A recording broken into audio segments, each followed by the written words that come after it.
Buenas tardes. Vamos a continuar con el módulo 3, Era Contemporánea. Para mí es un verdadero placer compartir la moderación de esta mesa con el doctor Fernández Ortiz, con Antonio, y los ponentes luego serán Nieves Gonzalo, Fernando Alfonso y Javier Escanet.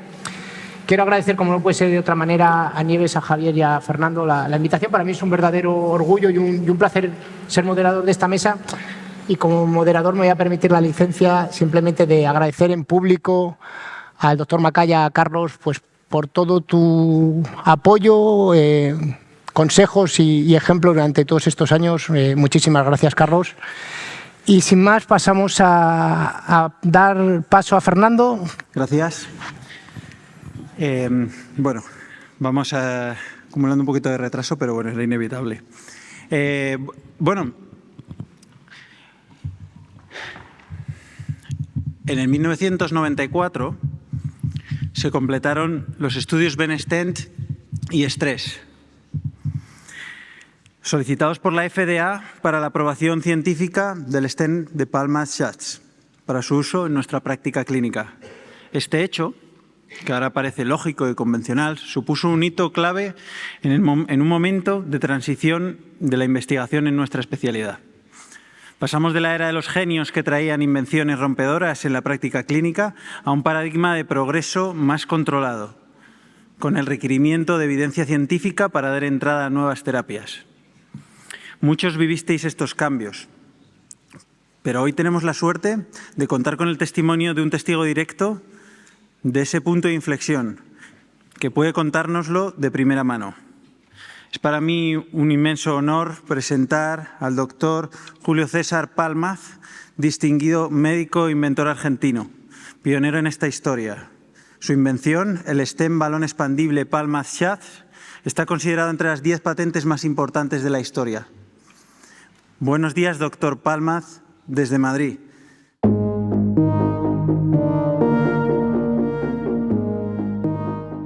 Buen día a todos. Gracias por la introducción. Verdadero honor y placer el tener aquí al inventor del stent de Palmas-Schatz. Claro, cuando decimos Palmaz uno puede pensar en que es usted o que eres tú un cardiólogo que se ha dedicado a este. No, es el inventor del stent de Palmas-Schatz, que fue durante muchos años el primer stent, o el primero, digamos, que demostró con evidencia científica los resultados de la angioplastia con stent y el beneficio respecto a lo que entonces teníamos. Pero bueno, yo creo que para empezar esta discusión sería bueno centrar un poco sobre algunos aspectos que sabemos, digamos, o que nos han quedado por conocer, y es que en aquella época, yo que tengo ya también unos años y viví exactamente la incorporación de este stent, ya teníamos otros stents entonces en el mercado, y en Europa estábamos utilizando, y yo creo que en Estados Unidos también, ¿no? Se utilizaban ya otros stents. ¿Cuál fue, digamos, el camino, digamos, del stent de Palmas-Schatz para que fuera aprobado en Estados Unidos respecto a los stents que entonces existían, el wall stent o el stent de Jan Turco Rubin? Cuéntenos algo sobre esa historia. Bueno, empiezo con una corrección. En realidad no había ningún stent aprobado en Estados Unidos para uso vascular. En 1990 se aprobó el stent mío, el Palmas Stent, para uso en arterias periféricas, pero no había, fue el primer stent para ese uso, para uso vascular, aprobado por la FDA en la historia de la FDA.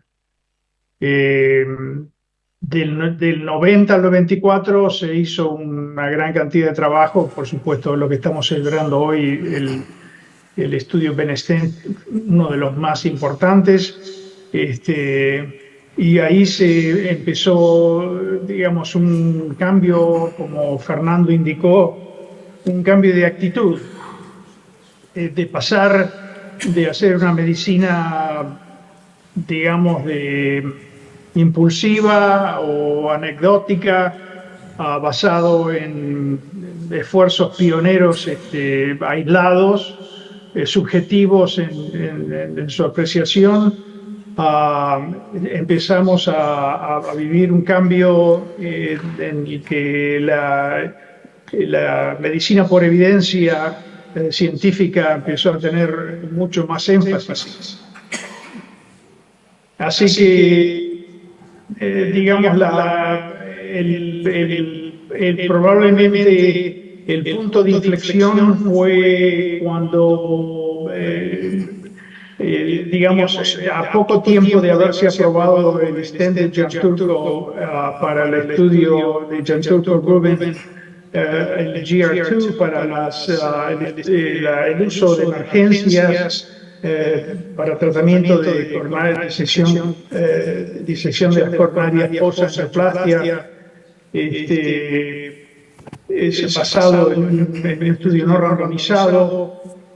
Ahí llegamos a un punto en el que tenemos que hacer una decisión importante. Sin embargo, los estudios BENESTENT y STRESS habían sido comenzados, pero para poder, digamos, desde el punto de vista estratégico, Johnson & Johnson decidió presentar a la FDA la evidencia que había hasta ese momento de un estudio prospectivo de varios cientos de pacientes, y la FDA aprobó, basado todos los pasos previos, y el último paso que es casi protocolar, era la reunión del comité de aprobación final. Esencialmente está compuesto de médicos no afiliados con la FDA, de otro modo, y de un modo sorpresivo, el panel este panel, que estaba presidido por el doctor Eric Topol, decidió no aprobarlo, y decidió poner adelante la idea de que teníamos que sentar el ejemplo, digamos, de ahí adelante para toda la comunidad científica global, de que los estudios para evaluar aparatos implantables cardiovasculares debían hacerse en forma randomizada. Así que él dijo: ustedes tienen todo en las manos, el estudio STENT de BENESTENT y STRESS están ya comenzados. Sería un esfuerzo relativamente simple poner esos estudios juntos y presentar la evidencia en una reunión futura próxima. Así que yo sugeriría no aprobar el stent en una base de estudio prospectivo, y de aquí en más la FDA debe adoptar la decisión de hacer estudios randomizados controlados a lo que era en ese entonces el tratamiento predicativo, que era la angioplastia por balón. Así que todos aceptamos eso como una cosa inevitable, y ahí entonces empezó el gran esfuerzo, y se formó rápidamente una gran comunidad de científicos inspirados en todo el mundo, y empezó el desarrollo de enormes cantidades de tecnologías que se aceleraron para desarrollarse, desde los aparatos de rayos X a las guías de detectores de presión, de pressure wire, el desarrollo de la detección de bordes y el concepto del Core Lab para evitar la subjetividad en la evaluación de los resultados. Y por supuesto el stent empezó a focalizar el problema importante del late loss, de la luz y la restenosis tardía, y por supuesto eso para se tuvieron que desarrollar instrumentos para poder evaluar todo eso y seguir adelante con el desarrollo. Por supuesto también el desarrollo de farmacoterapias para controlar la trombosis y la restenosis a largo plazo. Todas esas cosas aparecieron tan rápidamente que era casi imposible seguirles el paso día a día. Mucha gente en el mundo, empezando en Rotterdam, con Patrick Cerise y River, cuando desarrollaron el método, el algoritmo para la detección de bordes y el desarrollo del Core Lab, Murray Leon, con el desarrollo de las diferentes evaluación de las diferentes técnicas antiplaquetarias que en ese momento empezaban a usarse. Así que estábamos aprendiendo todo rápidamente un día tras otro.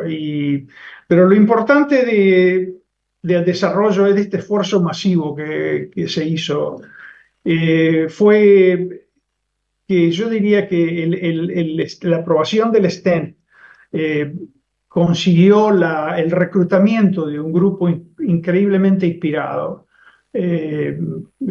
formado por líderes en cada país, de gente que era brillante desde el punto de vista intelectual, inspirado desde el punto de vista de su tesón por el progreso y, por supuesto, con una gran dedicación al proyecto.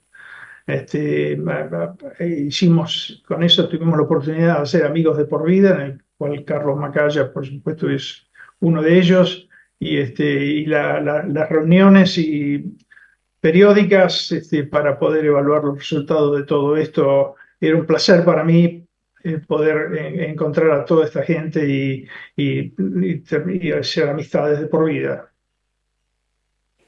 Sí, bueno, un verdadero placer escuchar de primera mano, pues, como decía Fernando, uno de los mayores avances que puede haber habido en la cardiología intervencionista. Y simplemente queríamos conocer su opinión un poco más personal sobre los líderes que estaba comentando que en aquel momento surgieron, y en especial pues, el papel del doctor Macaya en todo lo que fue el desarrollo y comienzo de esta nueva era de la cardiología intervencionista. La importancia del liderazgo de cada uno de estos líderes en sus diferentes comunidades era el hecho de que ahora todos vemos al uso del stent en retrospecto como si fuera una cosa casi rutinaria y diaria y mundana. Pero en aquellos entonces el uso del stent pesaba mucho sobre la mente de cada una de la gente responsable, porque no se sabían los resultados a largo plazo.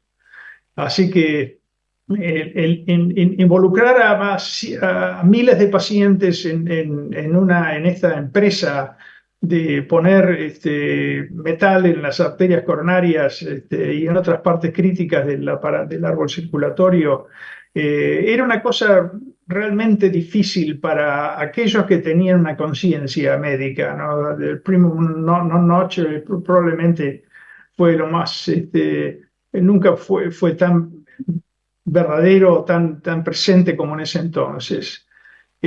Así que estábamos todos buscando refuerzo entre nosotros mismos para seguir para adelante, pero más importante fue el rol que tuvieron cada uno de esos líderes en sus propias comunidades.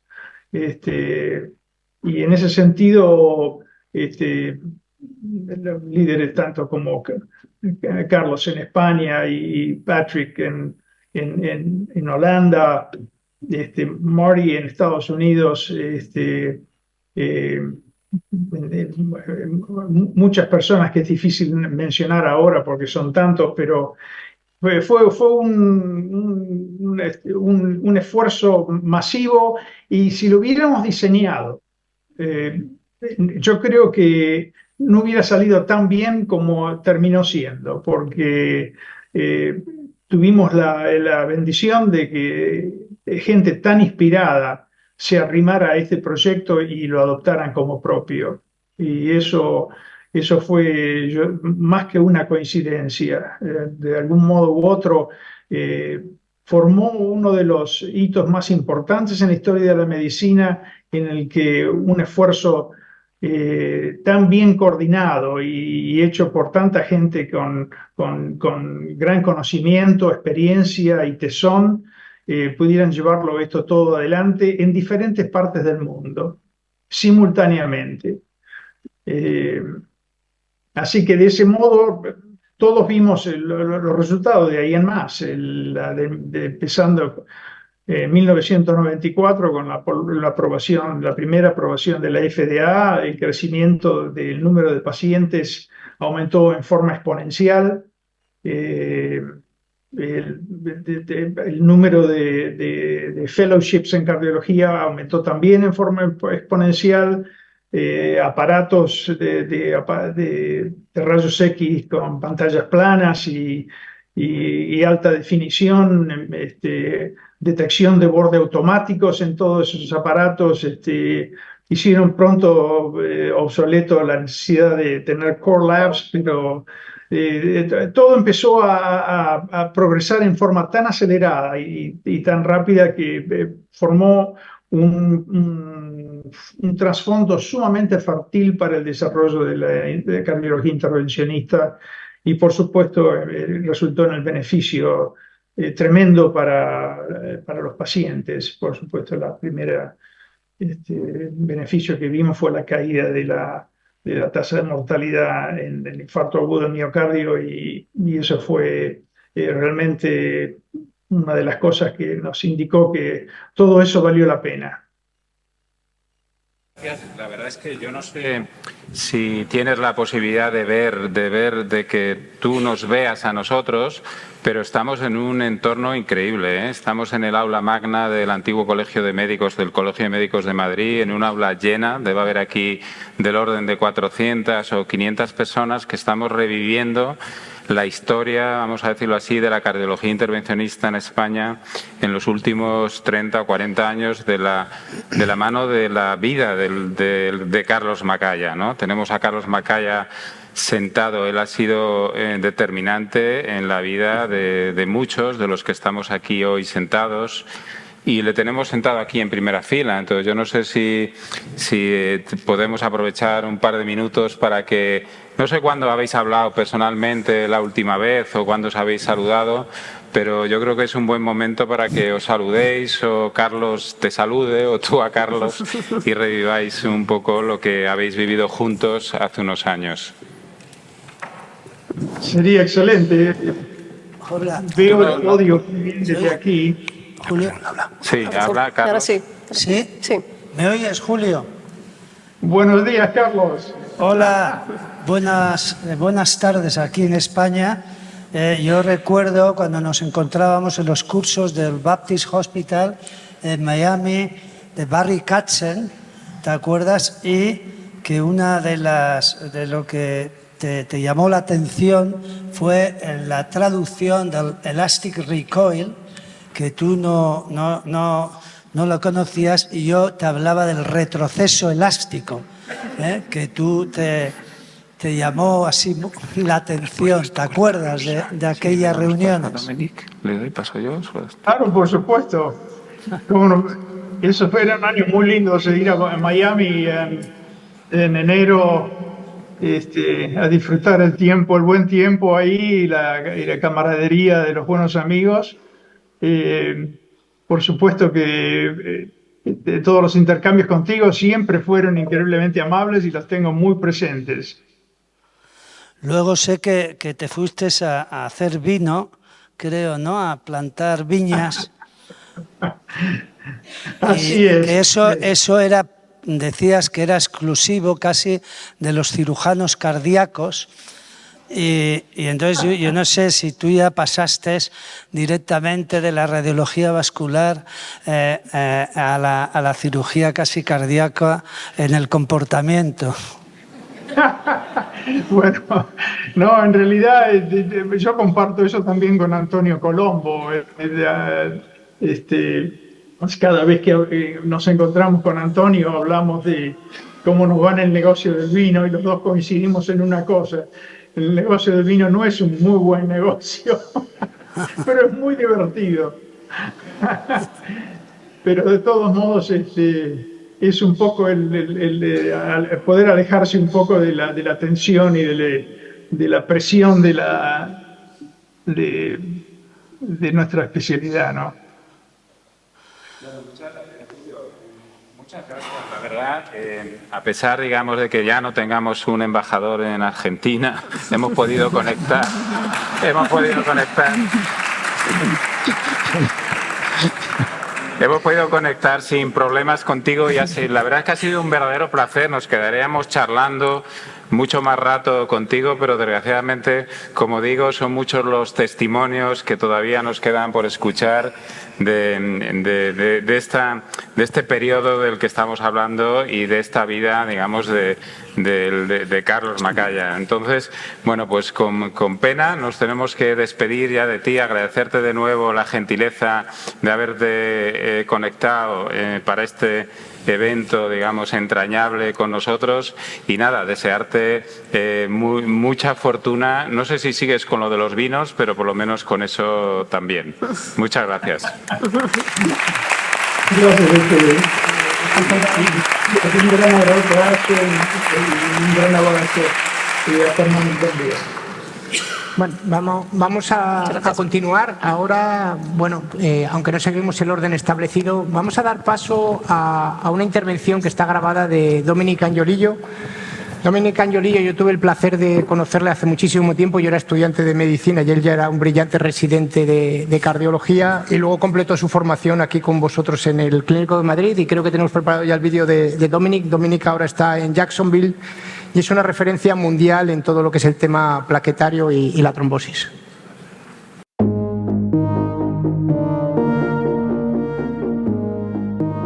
I would like to start off with thanking the meeting organizers for this kind invite. And I'm so sorry I cannot be there in person as we give tribute to my dear friend and colleague, Dr. Carlos Macaya. Over the next 10 minutes, I will be speaking about tackling thrombosis in patients undergoing PCI. And indeed, it has been a journey, and I'll show you why. In this slide, you see how pivotal the results of the Benistant trial, which we now celebrate almost 30 years from its publication, has been in the evolution, in the uptake of coronary stenting. However, I think it's also important to keep in mind that this uptake is also attributed to another very important factor. And just like in life, even in interventional cardiology, it takes two to tango. And the other component is indeed optimal antithrombotic therapy. And you can see that for a number of years, we truly struggled with identifying the optimal antithrombotic therapy. And it was not until the performance of these landmark trials in the 90s when we did understand that it was the combination of two antiplatelets, at the time aspirin plus ticlopidine, so this is the first version of dual antiplatelet therapy, to be shown to be the strategy of choice in patients undergoing coronary stenting.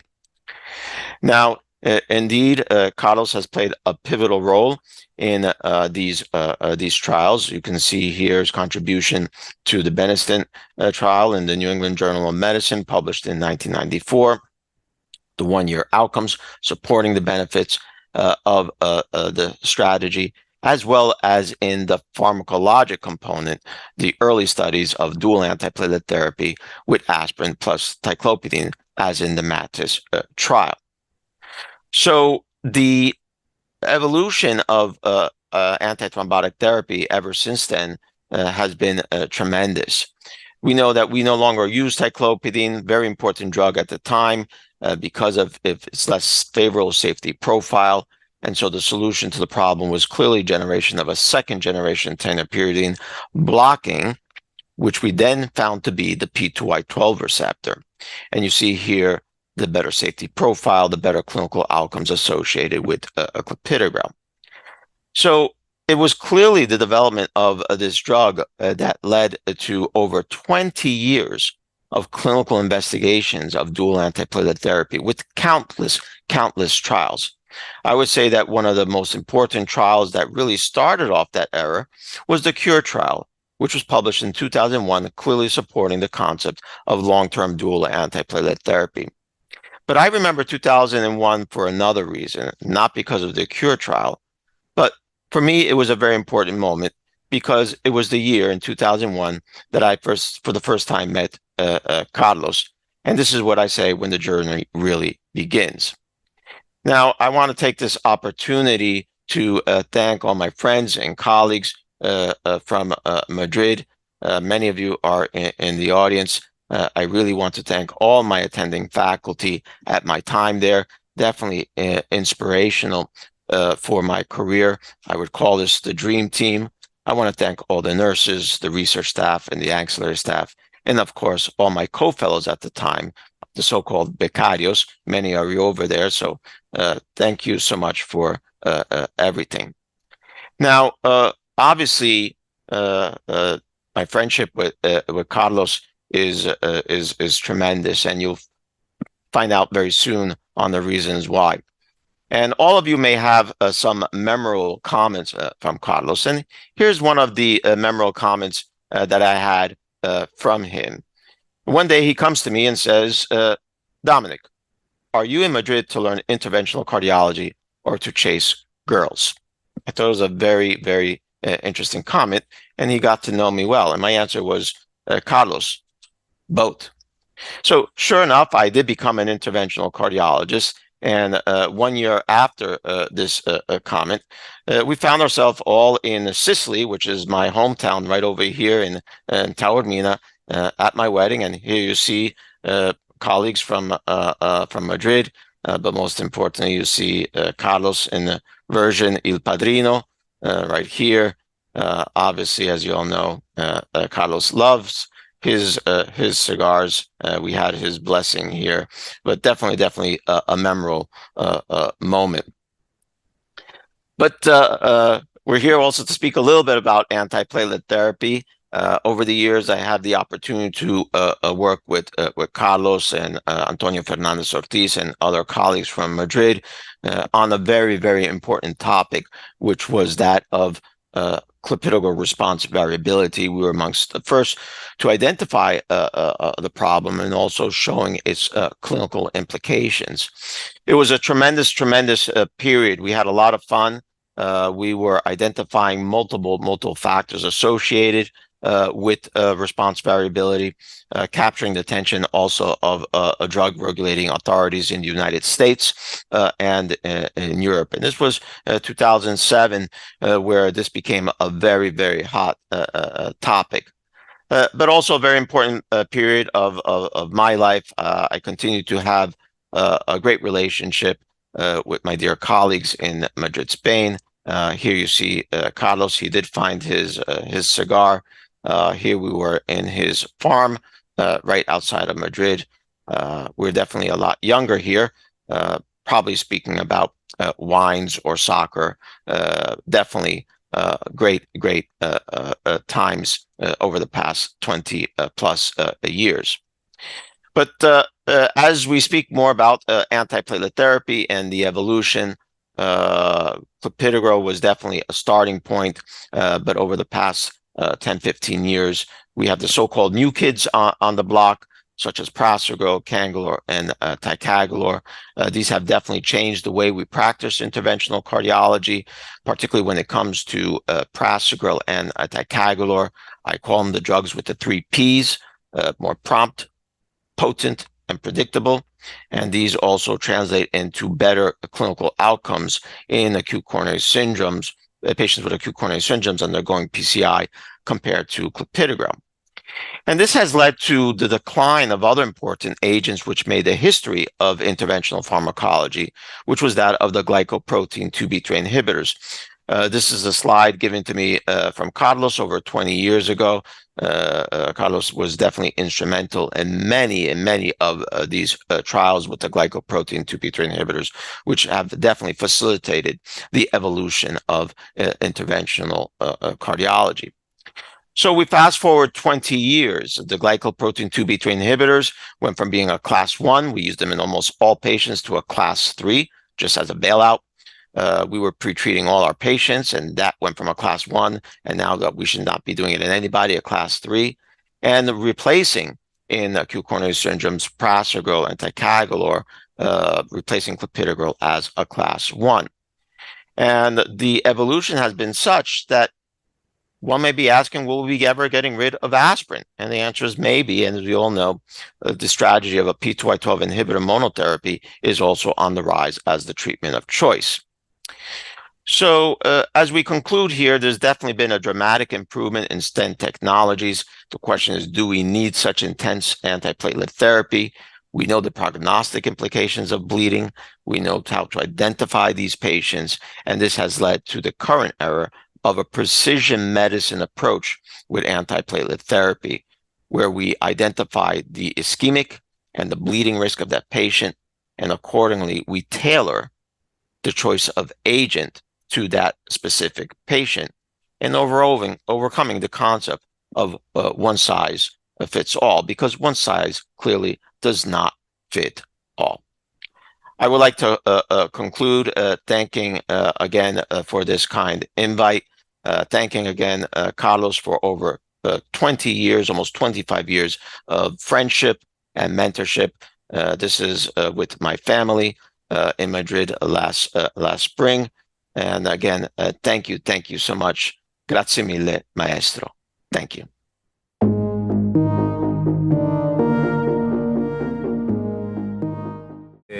El viaje continúa, entonces no podemos pararnos. Ahora mismo vamos ya a acercarnos a una fecha más reciente, lo vamos a hacer de la mano de Nieves Gonzalo. Nieves es una persona más del equipo de Carlos, ¿no? Es decir, Carlos ha elegido a lo largo de estos años su equipo. Nieves se formó con nosotros en el Hospital Clínico, después estuvo en Rotterdam también, digamos, Patrick y Nieves tienen y continúan teniendo una relación muy estrecha. Y Nieves, además de ser una excelente persona, excelente cardióloga intervencionista, es además ahora mismo es la directora del EuroPCR, es algo muy importante para nosotros, para la comunidad de cardiología intervencionista, además de ser editora de Eurointervention. En fin, Nieves, como este es nuestro homenaje, como decía también, me voy a callar y te doy paso para que nos hables de qué hay después, digamos, del stent de Palmas-Chat, que ha habido cosas.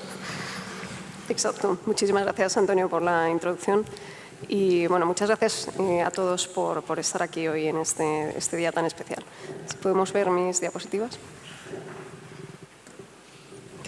Por ahora hemos visto la evolución hasta el momento del stent farmacoactivo. Nos quedamos ahí. Manel nos explicó cómo realmente esto había sido, digamos, el siguiente paso, la posibilidad, digamos, de luchar contra la restenosis.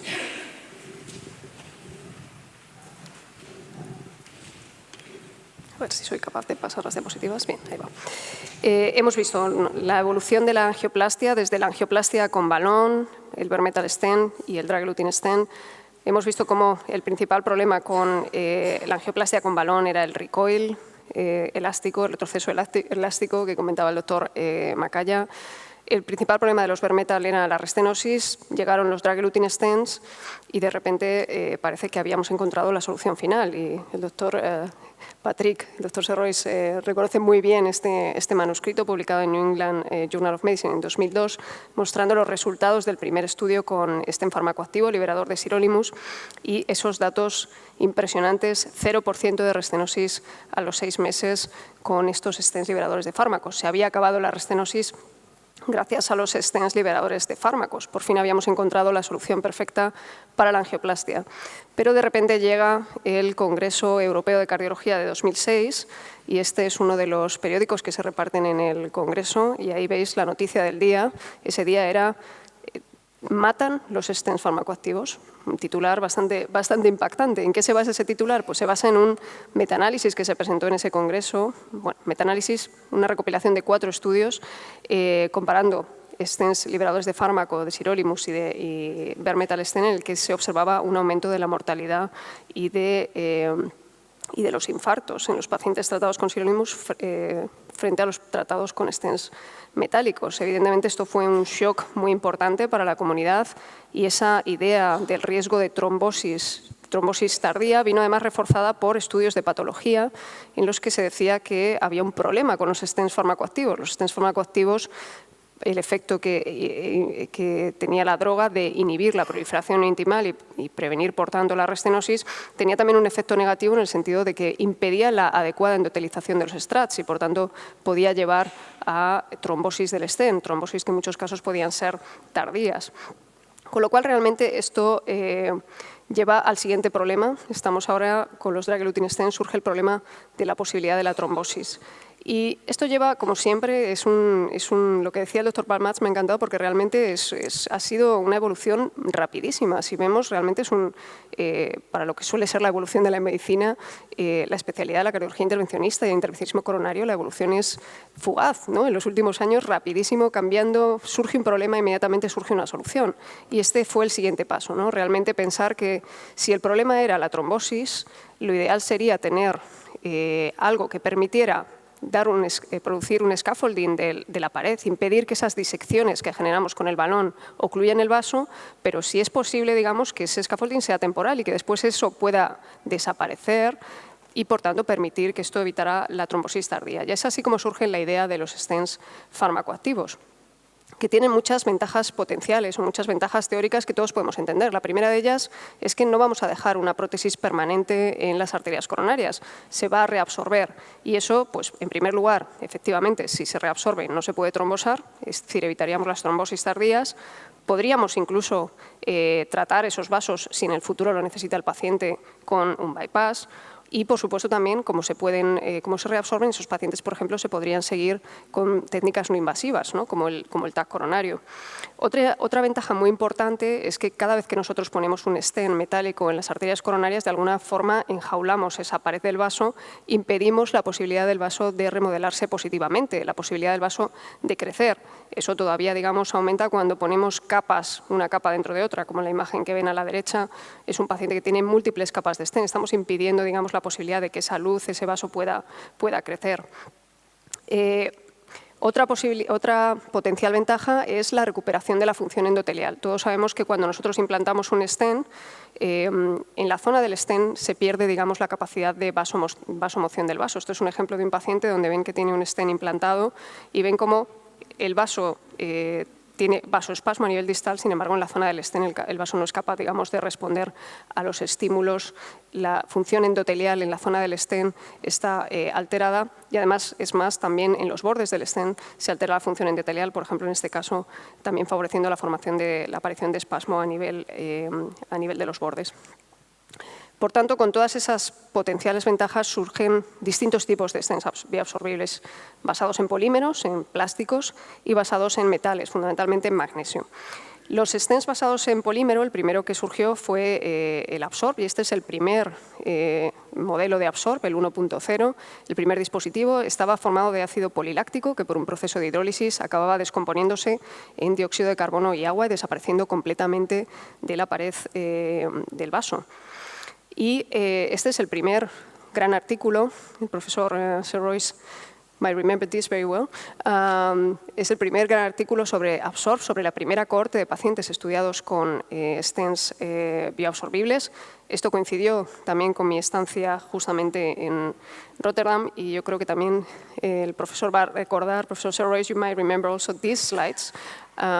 Yo creo que una cosa importante sobre los stents bioabsorbibles y sobre esta primera cohorte de pacientes, yo creo que no hay ningún dispositivo en la historia de la cardiología intervencionista que se haya estudiado con el detalle o el nivel de detalle que se estudió este, ¿no? Estos son diapositivas de cuando yo estaba en Rotterdam, de los pacientes, digamos, que venían al seguimiento. Tenéis a la derecha la imagen post-implante, imágenes de OCT, en medio la imagen a los 6 meses y a los 2 años. Y realmente para nosotros, cuando venían los pacientes a los 2 años, se puede ver cómo se ha reabsorbido completamente el stent. Realmente esto era,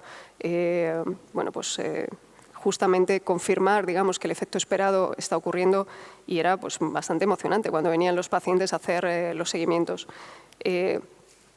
Son pacientes, como digo, que yo creo que nos conocíamos cada strat de cada stent. Era una cohorte de 30 pacientes. Se estudió con un nivel de detalle que creo que no se ha vuelto a hacer probablemente con ningún dispositivo y no sé si se volverá a hacer. A partir de ahí se hizo una modificación del diseño porque se vio que efectivamente probablemente la reabsorción era demasiado rápida y a partir de ahí vino, digamos, todo lo que es el programa científico de los estudios Absorb. El dispositivo recibió marca CE en enero del 2011 y aquí está el doctor Macaya, con una cardióloga también bastante más joven en ese momento, implantando el primer dispositivo, el primer stent bioabsorbible, el primer Absorb, en el Hospital Clínico San Carlos. O sea que inmediatamente, digamos, como siempre, apuntándonos a la innovación en cardiología intervencionista. Los resultados iniciales fueron bastante favorables. Se vio que con esa modificación del diseño pues, se conseguía tener un late loss que ya era bastante competitivo con el de un stent farmacoactivo de los que estábamos usando en ese momento. Y los resultados iniciales clínicos eran favorables, pero como digo, eran cohortes pequeñas de pacientes.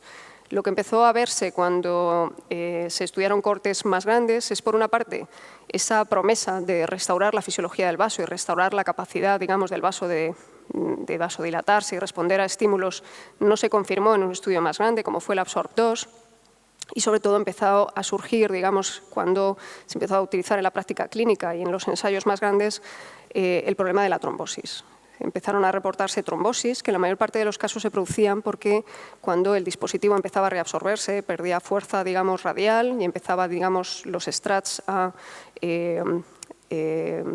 desintegrarse. Parte de ellos podían derivar hacia la luz y favorecer de esa forma la trombosis. Y realmente eso se confirmó cuando pues distintos estudios mostraron estos datos y en metaanálisis se confirmó que efectivamente el riesgo de trombosis del dispositivo era mayor que el de los stents farmacoactivos, y eso llevó realmente, digamos, pues a que el producto se retirara en este momento de su uso comercial, y también a recomendaciones en las guías de pues no utilizarlo salvo en el contexto de ensayos clínicos. Hay otro tipo de stents bioabsorbibles que han tenido un desarrollo más lento, probablemente influidos por esta historia, digamos, ¿no? de un desarrollo tal vez demasiado rápido y que llevó en parte, digamos, a un fracaso, que han sido los estudios de los stents de magnesio. Los stents de magnesio también, digamos, tienen estudios preclínicos en modelo porcino, en el que se observa que efectivamente el stent también se reabsorbe con el tiempo. Y bueno, pues ya se han hecho una serie de ensayos con una primera generación en las que fundamentalmente se demostró que eran seguros, o sea, que no se asociaban, digamos, a trombosis, pero lo que se vio es que no eran competitivos en cuanto al late loss. Seguían teniendo, digamos, un late loss mucho mayor que los stents farmacoactivos y, por tanto, digamos, en ese sentido no eran competitivos. Eso también se vio, por ejemplo, en este estudio, el estudio MAXTEMI, que es un estudio liderado por el doctor Sabaté, en pacientes con infarto agudo de miocardio, de nuevo, un late loss que no era competitivo con el de un stent farmacoactivo. De nuevo, también este dispositivo, igual que el Absorb, ha evolucionado y hay nuevas generaciones en las que fundamentalmente pues, se han intentado mejorar las características del dispositivo, mejorando su durabilidad en cuanto a fuerza radial, reduciendo el grosor de los strats para mejorar, digamos, todas esas características y disminuir el late loss. Y este es, digamos, el estudio BioMag-1, donde se ha probado esta nueva generación, que es el DREAMS 3G, que ha mostrado ya datos mejores en cuanto a late loss. Y el siguiente paso es el estudio randomizado que va a empezar próximamente del DREAMS 3G versus Science. Por tanto, hay, digamos, parece que los stents bioabsorbibles, que en un momento parecieron, digamos, desaparecer, vuelven, y no solo, digamos, el stent de magnesio, que siempre, digamos, ha estado ahí con un desarrollo lento que continúa, sino que vuelven, parece ser, los stents de polímero. Y este es, digamos, un estudio publicado el año pasado en New England Journal of Medicine sobre su uso en enfermedad vascular periférica, infrapoplitea. Y hay otro campo en el que también, digamos, se están volviendo con fuerza, que es el de la placa vulnerable. Todos sabemos que la mayor parte de las placas que tienden a romperse y producir trombosis e infarto en nuestros pacientes son placas vulnerables, placas que tienen, digamos, un gran contenido lipídico recubierto por una capa fibrosa fina que se puede romper y dar lugar a trombosis. La idea, evidentemente, de poder tratar esto o poder estabilizar esa cápsula fibrosa, poder engrosarla de alguna manera con un dispositivo que hiciera ese efecto y de engrosar esa cápsula fibrosa y luego pudiera desaparecer, pues sería ideal. Y esto ya se ha estudiado, digamos, en algunos modelos iniciales, por ejemplo, el estudio Prospect Absorb, que evaluó a pacientes con estas características, lesiones que no eran obstructivas, pero que tenían un plaque burden aumentado, y se vio que, bueno, que en cuanto a seguridad y en cuanto a mantenimiento de la luz era una estrategia positiva. Lo que está claro, y me gustaría acabar esta presentación con lo más importante para nosotros, que son los pacientes. Me gustaría acabar con un ejemplo de un paciente de por qué pienso que los stents bioabsorbibles son una necesidad y que tienen que volver. Este es un paciente de 28 años que llegó a nuestro hospital, 28 años, sí, no es un error, 28 años, llegó a nuestro hospital con un infarto, con una elevación transitoria del ST en cara anterior. Y en esta imagen angiográfica pueden ver que el paciente tenía estenosis coronarias con 2 imágenes de trombo en 2 zonas como están indicadas ahí con esas flechas. Realmente es un paciente en el que ninguno de nosotros con 28 años querría tener una prótesis metálica permanente en un segmento muy largo de su arteria coronaria. Y por tanto es un paciente, en este caso, en ese momento había disponibilidad de stents bioabsorbibles y se trató con stent bioabsorbible con buen resultado. Por tanto, yo creo que la necesidad, digamos, de estos dispositivos está ahí y yo creo que probablemente veamos una vuelta de estos dispositivos con unas características mejoradas. Como digo, tienen potenciales ventajas para el tratamiento de la enfermedad coronaria, especialmente en algunos subgrupos de pacientes, pero necesitamos, como siempre, desde el BeneStent ya no nos basta con, digamos, querer introducir algo, tenemos que demostrar que funciona en comparación con lo que tenemos actualmente y también determinar en cuáles pueden ser los mejores candidatos para su uso. Muchas gracias.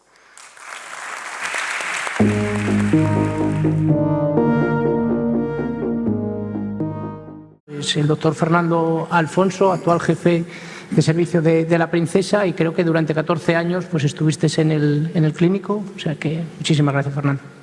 Bueno, lo primero, muchas gracias a los organizadores. Es un placer estar con todos vosotros en esta reunión del estudio BeneStent. Pero quizá este tema, ¿no?, los balones farmacoactivos, puede resultar un tema un poco árido para un momento pues tan emotivo como estamos viviendo ahora, ¿no? Entonces, siguiendo un poco con la historia, yo soy Conchito.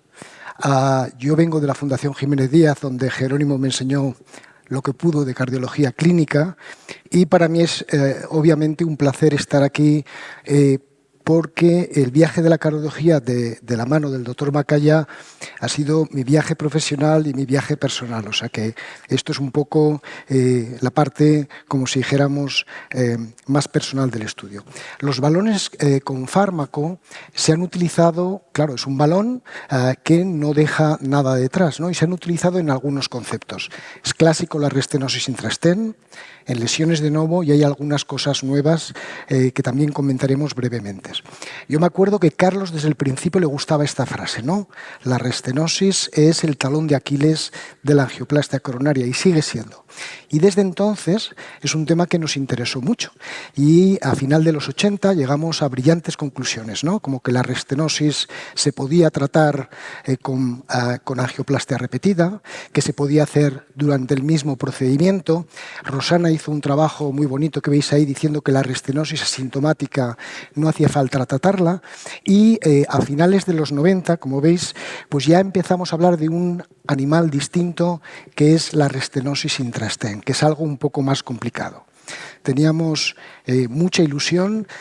No es cierto que los 3 Conchitos fuimos al mismo tiempo. Yo fui el primer Conchito que fui al Clínico San Carlos, pero fui el que menos cardiología sabía, y eso Andrés lo sabe muy bien. Pero teníamos mucha ilusión. El tema de la restenosis intrastent es un tema muy importante.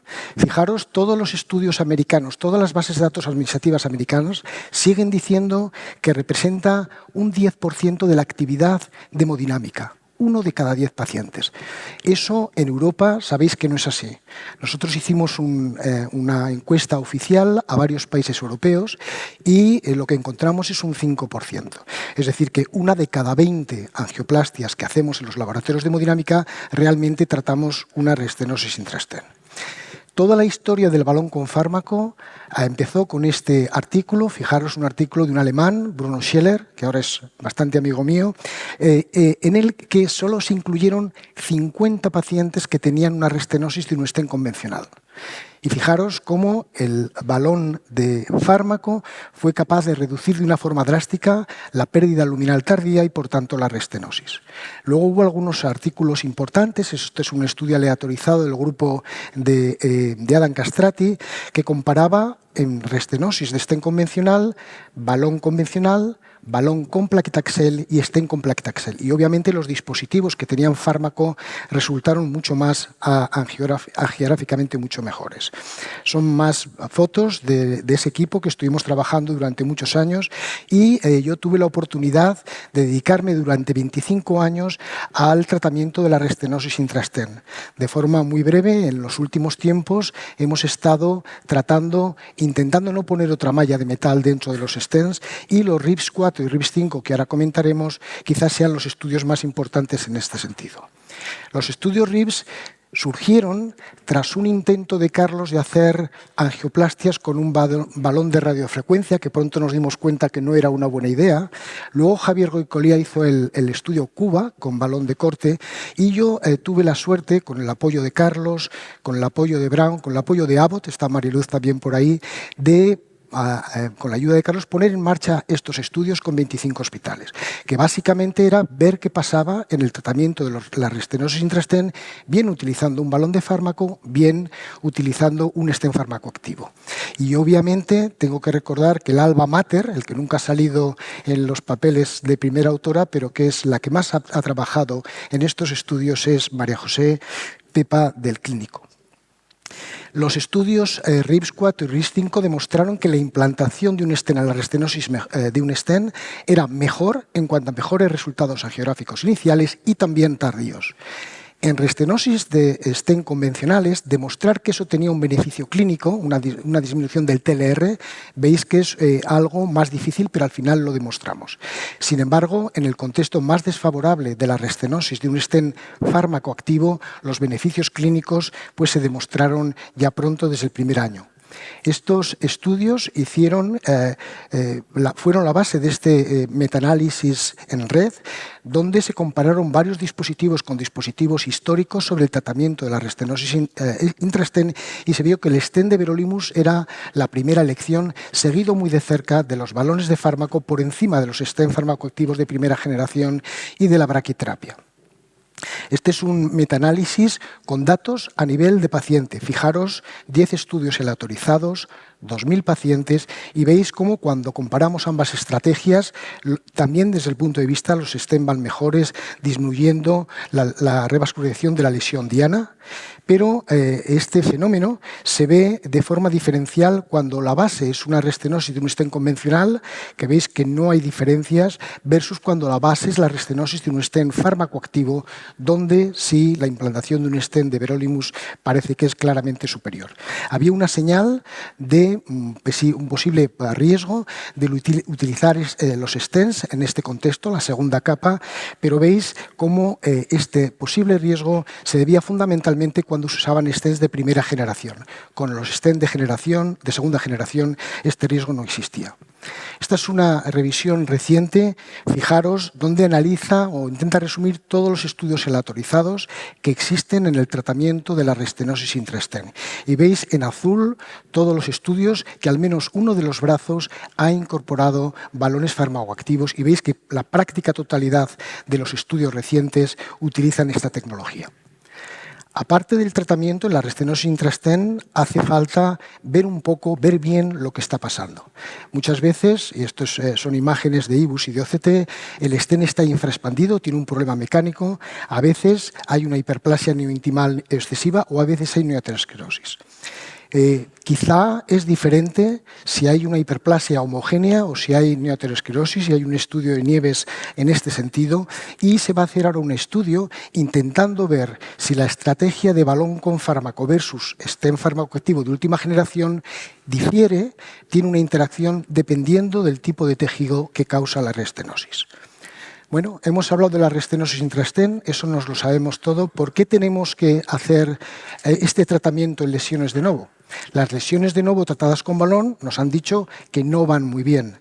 Este es un estudio de Carlos, que yo creo que es un estudio de los más bonitos, demostrando eso que le he explicado antes, el Acute Elastic Recoil. Y esto se ve muy bien en el tronco. Dilatábamos los troncos, que tienen muchas fibras elásticas, y se producía un colapso importante de la cavidad y teníamos que implantar un stent. Pero aparte, el otro problema es la disección coronaria. La disección coronaria, acordaros ya que el grupo de Grunzit demostró que las disecciones coronarias siempre que no fueran oclusivas, no solo no eran malas, sino que eran beneficiosas porque disminuían la tasa de restenosis y también mejoraban la evolución clínica de los pacientes. Cuando empezamos a poner stents y causábamos una disección muy grande, solo podíamos poner el stent, que era el Palmas-Schacht al principio, en la parte inicial del vaso y dejábamos colas terribles de disecciones sin cubrir. Esas colas, en el seguimiento, fijaros, este es un estudio de hace 30 años, se pegaban. Había un remodelado del vaso y esas arterias disecadas se terminaban pegando. Pero no solo eso, sino que si uno analizaba la evolución de estos stents durante el tiempo, la parte que se había implantado un stent perdía por hiperplasia neointimal, mientras que la parte disecada mejoraba. Había una ganancia tardía del diámetro luminal. Por eso, cuando todos los expertos en balón de droga nos dicen que las disecciones se pegan y que se produce un remodelado del vaso tardío de la zona disecada, que lo presentan como una novedad, pues quizá no deja de ser interesante, pero ya lo habíamos visto hace mucho tiempo. Este es de nuevo el equipo del clínico donde se hicieron todos estos estudios, algún día trabajando, algún día recibiendo algún premio. Entonces la pregunta es, ¿por qué si las angioplastias con balón dan estos problemas, por qué tenemos que utilizarlas en lesiones de novo? Yo creo que claramente ha habido un plató en la mejoría de los stents farmacoactivos. Seguimos teniendo preocupación por dejar cuerpos extraños dentro de la pared arterial, sobre todo piezas de metal. Seguimos teniendo como médicos interés por el Leave Nothing Behind Strategy y ya no tenemos, como ha explicado Nieve, ya no tenemos los Absorb, no tenemos estos stents que empeñan. Pero también, y eso es importante, hay un interés comercial de todas las compañías por tener su propio balón farmacoactivo. Yo creo, sin embargo, que la causa más importante sigue siendo que pensamos que hay espacio para mejorar el tratamiento a largo plazo de nuestros pacientes. Y esto se debe a esta diapositiva, que la habréis visto. A la izquierda son datos americanos del grupo de Greg Stone, a la derecha datos europeos del grupo de Adam Castrati, donde demuestra que si implantamos un stent farmacoactivo a partir del año, no hay un plató. Sigue habiendo una tasa pequeña, pero preocupante, de eventos relacionados con la lesión, que puede ser cercano a un 2%. Entonces, todas estas cosas que ya nos había explicado Carlos y que nos explicó desde el principio, el miedo al recoil, al resultado subóptimo, saber cómo optimizar, incluso el miedo a la restenosis, ahora podemos decir que estamos en una era distinta. ¿Por qué? Porque tenemos un tratamiento antiagregante muchísimo más efectivo, porque sabemos preparar mejor las lesiones, porque sabemos valorar mejor el resultado final y porque, si al final tenemos que implantar un stent de última generación, no es ningún problema. Y porque los balones de fármaco inhiben el crecimiento neointimal y producen ese fenómeno de remodelado tardío del vaso. Hay algunos estudios, voy a ver muy brevemente, sobre el valor de los balones de fármaco en lesiones de novo, no en restenosis intrastent. Probablemente el más grande es el Basket Small 2, que lo veis aquí, casi 800 pacientes, vasos pequeños, no diferencias en la evolución clínica de los pacientes, incluso a los 3 años de seguimiento. Nosotros participamos en otro estudio más mecanicista que implicaba un seguimiento angiográfico tardío sistemático y veis de nuevo como los resultados angiográficos entre el stent farmacoactivo en vaso pequeño y el balón farmacoactivo son iguales. Hay menos late lumen loss con el balón y a los 3 años incluso hubo menos eventos clínicos en el brazo del balón en vez del brazo del stent. En España, como sabéis, ha habido investigadores que han hecho estudios aleatorizados en bifurcaciones, José Ramón López Mínguez, en infarto agudo de miocardio, Arturo García Tuchar, que son estudios que han sido muy importantes. Pero si intentamos ver toda la información, sería hacer un metaanálisis. Nosotros hicimos este metaanálisis, 14 estudios aleatorizados, 2.500 pacientes, y no vimos diferencias entre la tasa de revascularización cuando utilizábamos balones farmacoactivos versus el tratamiento alternativo. Veis que tampoco hubo diferencias por indicación, vaso pequeño, infarto, alto riesgo de sangrado, bifurcación e incluso la tasa de infarto fue inferior. Y una cosa muy interesante es que cuando tratamos una lesión de novo con un balón farmacoactivo, después de un año no hay casos reportados, y los he buscado, de una presentación como STEMI, como infarto con elevación del ST causado por esa lesión. Muy brevemente, algunos datos nuevos. Fijaros que en Estados Unidos se ha presentado en el TCT pasado este estudio que volvía a comparar 20 años después, en restenosis intrastén, el balón de fármaco y el balón convencional. Fue un late-breaking clinical trial. Estados Unidos le ha costado muchísimo entrar el balón de fármaco y, lamentablemente, la nueva regulación europea va a hacer que cada vez sea más difícil que aquí también hagamos estudios clínicos como los hacíamos antes. Esto está cambiando. Una de las cosas más atractivas en este escenario es si, igual que pasó con los stents, los balones, las drogas tipo Limus son mejores que las drogas tipo Plaquetaxel. Nosotros al principio, los primeros estudios eran muy pequeños, parecía que eran muy atractivas y es una cosa interesante. Nosotros también presentamos el año pasado un estudio de un balón con Everolimus, un estudio first in man, simplemente para decir que los pacientes iban bien y que la pérdida tardía era bastante buena. Pero quizá uno de los pequeños sustos que hemos tenido en la cardiología intervencionista en este contexto es que un estudio, el Transform 1, dedicado a vasos pequeños, que comparaba un balón de Plaquetaxel con un balón de Sirolimus, demostró que el balón de Plaquetaxel era mejor. Había un net gain angiográfico menor, y sobre todo había mucho menos el late lumen enlargement. El vaso no crecía con el Sirolimus de una forma tan clara. Hay 2 estudios aleatorizados en marcha que van a acabar este año, donde intenta ver en lesiones de novo, en pacientes no seleccionados, vasos grandes, el posible valor de los balones de Sirolimus con respecto a los stent farmacoactivo que usamos todos los días.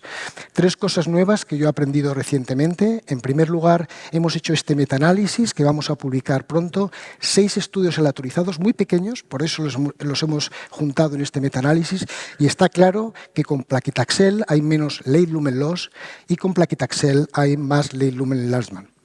Esta es una editorial que hemos escrito donde revisamos una cosa que parece muy obvia. Si hacemos balones en lesiones de novo, la fisiología y la imagen intracoronaria tendría que ayudarnos mucho.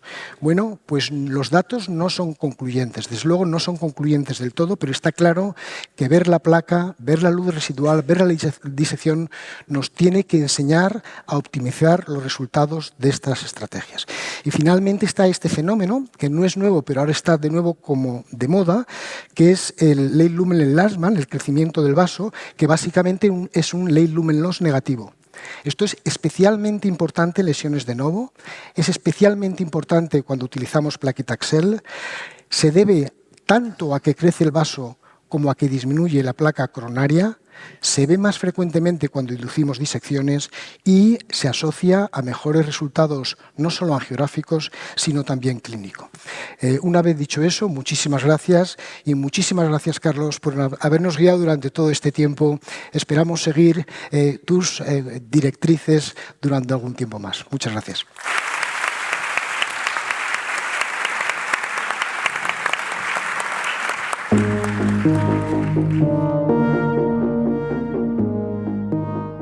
Vamos a terminar este módulo con la intervención de Javier Escanet.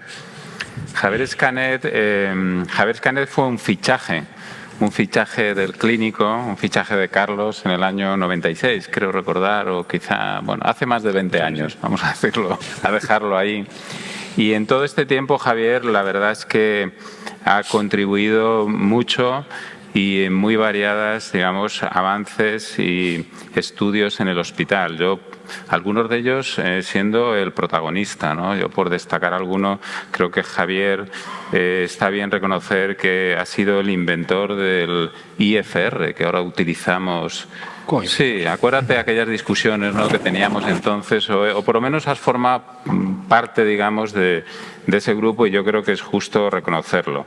Pero bueno, como digo, Javier es inagotable, yo lo he dicho ya alguna vez, y sigue pensando en el futuro, ¿no? Y es de lo que nos va a hablar ahora. Él no es de lo que ha pasado hasta ahora, que está muy bien, sino de lo que él cree nos va a enseñar qué va a pasar con la cardiología intervencionista. Muchas gracias, Antonio. Y realmente he redimensionado un poco la charla para hablar un poco de lo que es el futuro del ámbito en el que trabajamos, de la sala de hemodinámica. Sé que muchos de los compañeros que están aquí son cardiólogos intervencionistas y quizá era un poco ambicioso en 10 minutos, que es lo que voy a intentar hacer, hablar de todo el futuro de la cardiología intervencionista, ¿no? Pero de alguna forma también está contenido aquí. Y yo me he remontado un poco a la primera presentación esta mañana de Jan Marco, que nos hablaba cómo hacía Andreas Grünsig sus angioplastias. Era un angiólogo, no era un cardiólogo, como sabéis. Era alguien que se dedicaba a hacer estudios con rayos X, ¿no? Y la verdad es que ha dejado una huella tan fuerte que todavía hoy en día, fijaros la calidad que tenían las imágenes que obtenía Andreas Grünsig en esa época, son terriblemente malas, pero todavía es interesante que en gran parte de los laboratorios de hemodinámica de todo el mundo el intervencionismo se sigue haciendo de la misma forma que como lo hacía Andreas Grünsig, es decir, utilizando la única técnica de imagen que había en aquel momento, que eran los rayos X. Y es impresionante que esa técnica se sigue utilizando en la mayor parte de los laboratorios del mundo para decidir qué segmento de las arterias hay que tratar, qué tamaño de los dispositivos hay que utilizar, asegurarse de si ha salido bien, si hay algo que sale mal, identificar cuál es la causa. Pero las cosas han cambiado mucho. Y lo que voy a cubrir ahora es un poco, no tanto el futuro, casi, sino me atrevería a decir como el futuro entendido como una realidad que podría ser y que, de hecho, en muchos sitios, creo que en nuestro hospital ya lo es. En primer lugar, es cierto que los rayos X continúan siendo un elemento importante en nuestro trabajo y, como sabéis, es un elemento que además puede, digamos, tener unos riesgos para el personal que trabaja todos los días en estos ámbitos, ¿no? Pero esto va a cambiar, no solo con sistemas de protección mucho mayores, sino con tecnologías nuevas que no precisan de rayos X. Estoy hablando, por ejemplo, de catéteres que llevan centenares de fibras ópticas, como estáis viendo, formando parte de la pared, y que gracias a eso lo que permite es, a través de luz, hacer una reconstrucción tridimensional de cómo está manejándose el catéter dentro del cuerpo. Esto es un ejemplo, digamos, en una intervención no coronaria, como estáis viendo, pero es un caso real. Está utilizándose la angiografía que se ha obtenido como mapa para poder hacer una navegación dentro del cuerpo con este tipo de sistema que, como veis, se llama FORCE. La precisión de los procedimientos ha aumentado de una forma brutal y lo va a hacer todavía más en el momento en el que la toma de decisiones y la precisión esté amparada por lo que es la inteligencia artificial. Estamos hablando de la sala de hemodinámica como un hub donde llega información del TAC coronario, llega información de todas las pruebas que existen, digamos, de imagen, pero también información biométrica, información obtenida con sensores del paciente, y todo esto, en el caso de lo que es la sala de hemodinámica, nos va a servir para hacer una evaluación funcional mucho mejor, para ver el pronóstico de nuestra intervención, algo muy importante. En este momento, el efecto que tienen las intervenciones que hacemos sobre los pacientes es muy limitado y, por lo tanto, si hacemos una intervención hay que hacerla bien y hay que asegurarnos de que además va a tener un resultado bueno a largo plazo. Parte de esto consiste precisamente en, antes de realizar una intervención, verificar que va a tener un resultado, digamos, óptimo desde el punto de vista funcional, que es lo que estamos haciendo aquí en la sala de hemodinámica con este sistema de corregistro de la angiografía con la fisiología.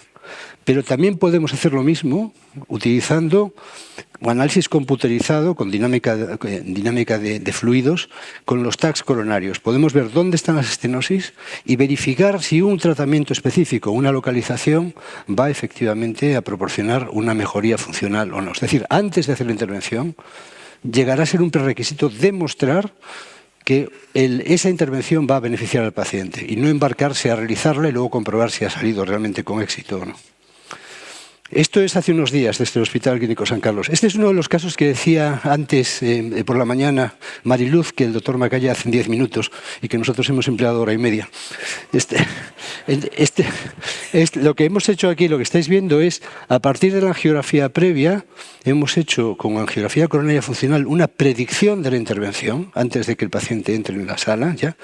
Y ahora a continuación lo que estamos haciendo, como veis, sin necesidad de inyectar contraste, utilizando una máscara digital que nos está mostrando las arterias coronarias, estamos haciendo una aterectomía rotacional, aquí con Rotablator, sin necesidad de hacer inyecciones. A continuación, tenemos una imagen intracoronaria que está corregistrada con la angiografía. Estamos buscando un sitio sin ateroma donde poner el stent, lo hemos encontrado.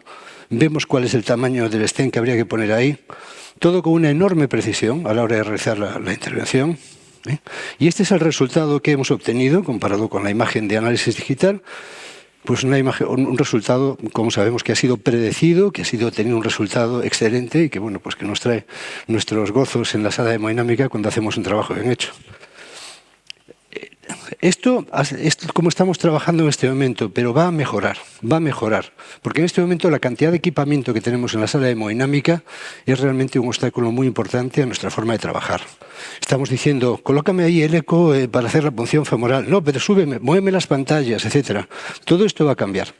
Y está ya a las puertas de aparecer en nuestras salas de hemodinámica. Va a haber reconocimiento de voz, va a haber sistemas de deep learning muy, muy complejos, explicaré ahora algunos de ellos, y va a haber también sistemas de display holográfico. Es decir, que lo que vamos a estar haciendo es no necesitar ya pantallas, digamos, reales, vamos a colocar la pantalla virtual donde queramos, vamos a estar haciendo la punción femoral, por ejemplo, sin necesidad de tener otro sistema de eco que tengamos que estar desplazando, la vamos a estar viendo delante de nosotros. Vamos a tener sistemas que nos permitan revisar la información que ha sido obtenida con el TAC coronario o con cualquier otra técnica que hayamos utilizado anteriormente para analizar, y vamos a estar además controlando todo esto con cosas como el movimiento de la pupila. Son tecnologías que están ahí. Ya tenemos las gafas de Apple, que es un ejemplo muy bueno de que esto es una realidad. Se va a descender mucho el margen para el error humano, y esto es una cosa muy importante. En la sala hemodinámica, en procedimientos complejos, las distracciones causan problemas. Esto es una cosa que sabemos ahí, y esto no es tenible. La forma en la que mejoró la aviación en términos de disminuir accidentes fue precisamente introduciendo mecanismos automáticos que están, digamos, supervisando, digamos, lo que está haciendo el piloto y corrigiéndole cuando está haciendo algo que es contrario. Nosotros vamos a tener exactamente lo mismo en la sala de hemodinámica. Y esto va a ser fundamentalmente hecho con sistemas de inteligencia artificial, muy especialmente con sistemas que reconocen patrones, o sea, los que están basados fundamentalmente en la tecnología de Deep Learning. Reconocer cuáles son chihuahuas o cuáles son pasteles ahí puede ser muy difícil, así a primera vista, pero esto es muy fácil para un sistema de inteligencia artificial que reconoce patrones. Por ejemplo, este es un trabajo que nosotros hemos hecho. Es un sistema que lo que está haciendo es identificando estas dos ondas de presión en un sistema de fisiología coronaria, y el sistema inmediatamente nos va a decir cuando aparece cualquier tipo de irregularidad que es prácticamente no perceptible, como estáis viendo ahí, nos está diciendo que se acaba de abrir el puerto de presión, nos está diciendo si hay alguna zona donde existe un amortiguamiento de la presión porque el catéter se está metiendo mucho dentro de la arteria coronaria. Constantemente nos va a estar informando y alertando de problemas que están ahí. Y este es el trabajo que publicamos con este aspecto, hecho con redes neurales, donde demuestra, como podéis ver, que la precisión que tienen estos sistemas es brutal. O sea, que vamos a tener estos sistemas en las salas de hemodinámica ayudándonos, digamos, alertándonos de que algo de lo que estamos haciendo es incorrecto.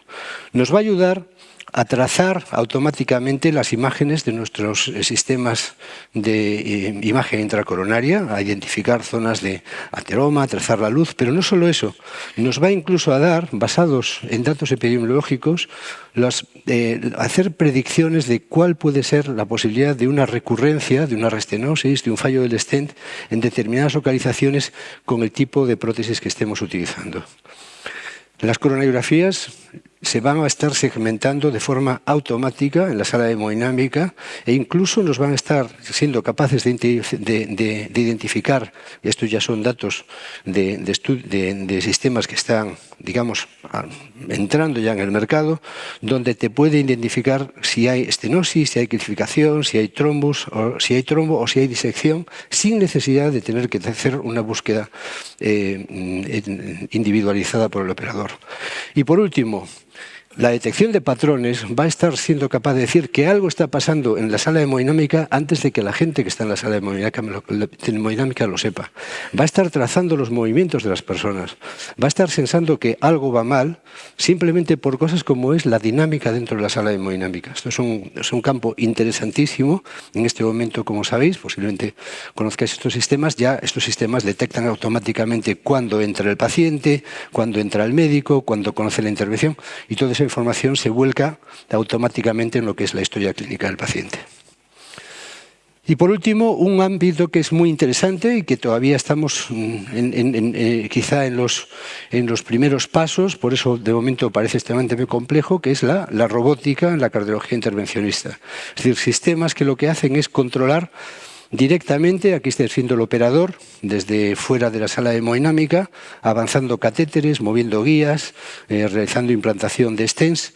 Todo esto, naturalmente, sin ninguna exposición a la radiación y con una enorme precisión. De la misma forma que se hace, por ejemplo, con el robot Da Vinci cuando estás haciendo cirugía robótica. Este, de hecho, es un caso que fue una retransmisión en directo a EuroPCR hace un par de años, incluso bueno, con la idea de que hasta se puede, digamos, hacer teleintervenciones en caso de que esto tuviera alguna utilidad, que es una cosa dudosa. Pero vamos, son sistemas, digamos, muy elaborados, donde, como estáis viendo, aquí está el operador, que es Jean Falladet, realizando la intervención desde fuera. Puesto todo esto junto, nos da una imagen un poco de ciencia ficción. Yo creo que no hay que llegar a ponerlo de una forma tan amplia, pero es evidente de que todas estas tecnologías que he compartido con vosotros ya están aquí. Por lo tanto, ahí es donde yo creo que está el futuro de la cardiología. Si lo tuviera que resolver con una imagen, yo diría que el futuro de la cardiología y de la cardiología intervencionista está en todas estas personas jóvenes que veis ahí, en todos estos becarios. Y deliberadamente no he puesto una foto del doctor Macaya, ni tampoco he puesto una foto del doctor Pedro Zarco, porque ellos están ahí.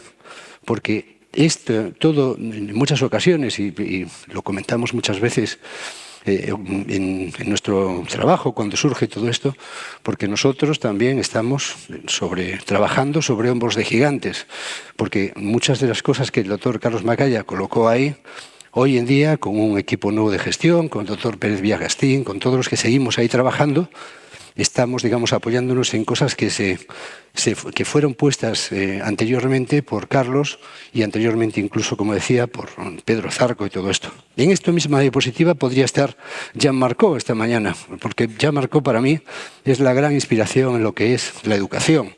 Nieves es codirectora de EuroPCR, que es algo que inició Jean Marcó y que básicamente tiene esta enorme visión de que la forma que tenemos de progresar, de llegar hasta nuestros pacientes es comunicar entusiasmo, comunicar pasión por nuestra profesión. Creo que esta misma pasión y este mismo espíritu se ha logrado contagiar desde Carlos, desde nuestro equipo, también a la industria. Las cosas que os hemos mostrado ahí, de alguna forma, son también una expresión del entusiasmo que ha tenido la industria en colaborar con nosotros, gracias a que Carlos nos transformó en una institución creíble, en una institución que es capaz, digamos, de responder a las expectativas de nuestros socios. Y con esto doy por terminada la charla. Gracias.